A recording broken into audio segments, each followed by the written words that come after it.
You are born in 15th century China, the Ming Dynasty. To be exact, your family house smells of ink, sandalwood, and winter rain. Your father served the court with brush and bow. Your mother ran the household like a temple.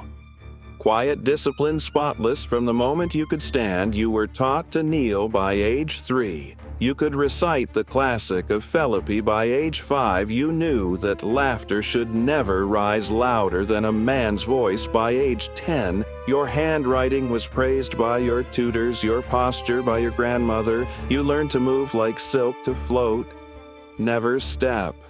You learned that beauty was not for joy but for duty. The seasons turned quietly inside your family's walled garden, plum blossoms in spring, lotus in summer, chrysanthemums in autumn, and frost in winter. You grew among them, delicate but disciplined, taught that beauty means endurance. When your brothers chase each other through the courtyard, you sit still and embroider red thread. Steady hands watching freedom pass like wind through bamboo. But just when you turn 15, the world shifts. An imperial decree arrives sealed in yellow silk. The Xuan show, the imperial selection of maidens, has begun across the empire. Noble and official families gather their daughters, brush their hair, powder their faces, and pray to their ancestors. You are presented in a line of hundreds. Every girl between 13 and 16 dressed in pale gauze. Her name stitched to her sleeve. Officials inspect faces and bodies as if choosing jade for their emperor's crown. Too tall, dismissed. Too short, dismissed. Too thin, dismissed. Too plain, dismissed. When your turn comes, you bow until your forehead reaches the marble. You do not tremble. You are measured, examined, tested. Your hands are soft. Your voice, even your eyes, lowered at the perfect angle. Weeks pass and more girls are sent home. Those who remain, the chosen few, are taken to the capital for further scrutiny. You are tested again. Your skill with the chin, your embroidery, your calligraphy, your composure when spoken to by high officials. They even make you walk the length of a hall, silent judges watching your every step, counting not just beauty but balance. Grace, obedience, then comes the final day. Names are read aloud in the hall of bright virtue. Yours is among them, and you got the grand prize. Congratulations, you have just been betrothed to the crown prince without your consent, obviously, but no one's complaining. Your mother weeps her tears, bright with pride and fear. Your father bows until his forehead strikes stone. Blood blooming like a seal of royalty on the floor. You stand behind them, spine straight, the edges of your sleeves trembling like wings in the wind. You already know what no one dares to speak aloud. Your life is no longer your own. You will marry the crown prince not because he loves you, but because the empire needed a bride. And you were the quietest, most perfect offering. It could find you meet the crown prince in a garden of red maples and carved jade bridges. He is older, about 25 or so. You don't ask, though, he smiles. Not the cold ceremonial kind, but something real. For a moment, you believe the stories that heaven pairs souls as neatly as it arranges stars. He speaks gently, asks if you like poetry, and you think, perhaps this won't be so terrible. You return home with your pulse trembling like silk in the wind. The wedding comes months later. A storm of gold and incense, the forbidden city swallows you whole. Its corridors too vast, its silences too sharp. Your new robes weigh as much as armor. Every bow, every glance must be perfect. You smile until your cheeks ache, but your voice must always remain calm. Measured, obedient at first, the crowned prince visits your chambers often. He laughs, asks for music, tells you of his lessons in governance. You play the zither for him, and he watches you, the way a poet watches the moon. You almost believe you are loved well for 5 years. After the marriage, you believe. So then comes tragedy or fortune, depending on who's telling the story. The emperor joins. His ancestors and the crown prince ascends the throne, and the distance between you multiplies overnight.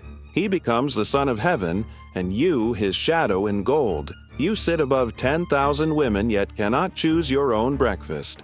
Every step echoes with scrutiny, every servant's glance feels like a report. You sleep beside a god awake, beside a stranger in your dreams. You still hear your father's voice. Remember, stillness is survival. And so you learn to smile and not to breathe too deeply. At first, things don't change too much except the emperor visits you less now. He tells you, ruling is exhausting, that his time belongs to the state. You tell yourself that's true, that this is your contribution, so you accept and take on your role as Empress proper. You learn the rhythm of palace life. Endless petitions from attendants, reports from units. Scrolls upon scrolls of household ledgers. You oversee the food stores, the linen accounts, the stipends of hundreds of palace women. You command entire regiments of eunuchs and handmaidens with a nod, a look, a flick of your sleeve. Your word decides what is served at the emperor's table, and whether a servant's mistake ends in dismissal or in blood. But soon the cracks appear. You hear whispers that he is taking a concubine. Then another. You tell yourself it is duty, not desire, that the empire needs heirs, not fidelity. You even help select the gifts. Smile through the introductions, nod at the rituals. Then he takes more. One by one, their laughter spilling into corridors that were once yours. When a new concubine is chosen, it is you who ensures her entry. Follows proper order, only you enter the forbidden city through the main gate. The rest come through the side. Bowing as they pass your threshold, you receive them formally. Smiles they kneel and gift them silk hairpins and words of welcome to the court. It is virtue to you, it is surrender. One woman after another folded into the same gilded cage. Still you endure. You host the new year, right? You discipline. Concubines who forget their place, some are flocked. Others demoted, their stipends cut in half. They learn to bow again. You continue your duties even when the palace grows colder than marble. And when your daughter is born, you think it might change something, that perhaps love will return if it ever was present. But when a eunuch brings a written blessing instead of the emperor himself, you read it until the ink blurs from your tears. Then you rise as always and keep walking, because the mother of the nation does not break. She endures. Years pass. You're 25 when you bear a son. This time, he comes in person just once. He holds the child.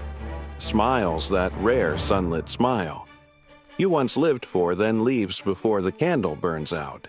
After that, nothing. No summons, no messages, only silence, the kind that hums in the walls of the harem, where women bloom, fade, and are forgotten in the span of a season. You are still the empress of all under heaven. But heaven no longer looks your way, but just when you thought things couldn't get worse, she arrives like spring after a long winter, young, radiant. Barely 20, her robes outshine yours, and her laughter trails behind the emperor like perfume. Even the eunuchs bow deeper when she passes. The emperor calls her his solo ulis. The court calls her his majesty's favorite. You call her danger. She isn't a new concubine, far from it. You've known her since she was 16 when she first arrived. You sent her silks, smiled at her greetings, even praised her embroidery when the other concubines looked on, but now her shadow stretches across every corridor. You hear that she's behind most of the troubles that the harem is having: poisoned, wines, food rumors, you name it. She's probably involved. You'd have punished her, but there's no evidence, and she has the emperor's favor. And somehow you feel for her, since it seems losing her daughter made her this way, so you just watch. Then, one morning, the bells ring. She has given birth to a son. The palace bursts into celebration, drums, lanterns, endless. Congratulations, you smile too, because that is what the empress must do. But beneath your jeweled crown, your thoughts are already moving. You know what happens when a favored concubine bears a son. History has written it too many times. Your own child, your little boy with his father's eyes suddenly becomes a threat. So you begin to move quietly, a few gifts to trusted ministers, a word slipped to loyal eunuchs. You don't call it plotting. No, plotting is what they'll accuse you of later. You call it protecting your son, and when you kneel at the ancestral altar that night, the incense smoke stings your eyes. Not from grief, but from fear. You've just turned 32, when your biggest fear happens. It happens on a night meant for celebration. Lanterns glow like captured moons. Musicians play soft enough to make envy sound sweet. Then your son collapses. A rice cake slips from his hand. The physicians rush in. They say, "It's spoiled food. Maybe bad luck." You nod. You've learned to nod. But inside, something cold settles in. Your stomach's spoiled food doesn't leave a boy gasping for air. Spoiled food doesn't send his lips blue. The palace whispers of ghosts, hungry spirits haunting the banquet hall. But you know better. It isn't ghosts. It's her. Your rival with the soft voice and a sharper hunger, the kind that cuts through silk and lineage alike. You think of striking back, of calling in debts, of reminding everyone who you are. But then you remember when an empress fights a favorite, the favorite wins every single time. So you stay quiet, you pray louder, you smile wider, you double your offerings at the temple, you light more incense. Not for mercies, but for patience. Your son recovers, but slower than the rumors. The emperor never asks what happened. That's when you learn the cruelest rule of the palace. It's not the poison that kills you. It's the silence that follows, so you stay quiet while your prayers grow longer. Your heart grows smaller. Years pass like shadows sliding over marble. Your son becomes a man you aren't close to him as you were to your father. You oversaw his education. You even oversaw every prince's education, but you weren't involved in the details. Those were left to the wet nurses, palace maids, eunuchs, and tutors. He's learned that in this palace, smiles can kill faster than swords. So now he's careful with his words and cautious with his loyalties. His elder sister has been married off to the Kong family descendants of Confucius. You hope they will assist your son. When the time comes, you grow older, but not gracefully. You're 45 now. The rouge can't hide the lines, and the mirrors are less forgiving than couriers. Your rival, once delicate as spring blossom, now carries herself like a queen in all but name. Her son walks beside the emperor in court. Yours walks behind you. Still attend rituals. You still bow, every movement precise, every glance measured. But a ghost of the woman who once believed she was chosen by heaven. The emperor hasn't spoken your name in years. You're not sure he even remembers it. Yet you wait, because in the Forbidden City, a summons from the Dragon Throne is either salvation or execution. You stop dreaming of freedom. You stop dreaming at all. Now you only pray that when your son inherits your silence, he survives it. But things don't always go the way we hope. Because when tragedy strikes, it comes in droves. You learn it in a stuttering stream of whispers. A minister's napkin folded 2 ways. A eunuch who won't meet your eye, an official carriage that arrives late with a different seal. They are moving to replace your son as crown prince with the rival's boy. They speak of petitions and prophecies. You hear the soft rustle of your son's future being unstitched. You realize waiting is no longer an option after all. You know what happens to a crown prince that is demoted? You take what levers you still hold. The kitchen's answer to you, the household still turns at your command. Quietly over weeks and then months, you press favors, fold silver into palms, and call in the few cooks who have always shown you loyalty. Their bowls, their ladles, the careful timing of courses become your instruments, not with recipes or measurements, but with a slow hidden agency. Only the inner court understands you eat from the same place. You will not watch your son die while you live. You keep your son away from the palace. Foods, parcels smuggled from your father's house. wrapped in cloth guarded by a single maid. You trust he eats your father's breath, not the palace's. He does not go near the great table. The emperor, weakened by years and age, falls first. Fever comes, then fits. Ministers bicker, eunuchs run. This was your plan all along. Dosage of mercury over time. The court prays and murmurs, you know. The emperor's time is limited, so you isolate him from everyone, especially your rival. Then you send your informants to spread rumors that she is a dark cloud in the Forbidden City. You tell the other concubines to spread rumors that she is behind every assassination and the emperor's poor health. They are happy to oblige, since they also hate her. Before long, the emperor becomes paranoid and banishes her to a secluded quarters. He hopes this will cure him. You know it won't. And just like clockwork, he dies. Weeks later, you think it's over, that you've won. Then a sealed edict arrives, lacquered bright as a wound. You're told it's the emperor's dying order. It says, "Let my empress and woman accompany me in death." The ministers call it honor. The palace rehearses the rites. You hold the paper and know the truth. He knew it was you. He even ordered that you specifically should be buried together with him. You bought a future for your son at a price that will never be forgiven. You have traded your life for his safety, and the ledger has been closed with blood and silence. Palace attendants come the next day at dawn, soft-footed and expressionless. You spoke to your son the night before. You tell him everything.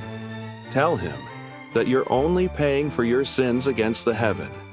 You assure him that his position is all but guaranteed, but to still be ruthless to his rivals. Your attendants do not meet your eyes when they lift the robes. Red silk gold, threaded phoenixes. The same patterns you wore on your wedding day. They tell you the concubines have been hanged.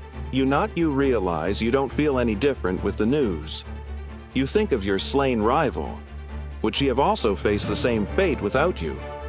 It is at that moment you realize that it didn't matter what you both did. Your fates were sealed from the first day you all entered the Forbidden City, so you let them dress you layer by layer until the weight feels almost comforting. The crown presses against your skull, the pins bite into your scalp. You do not flinch. They tell you the carriage is ready. You nod again. You've walked this path before, for coronations, for festivals, for ceremonies where you smiled and bowed and played your part. This is just one more, the last one. The tomb is quiet, perfumed with sandalwood and the faint tang of jade.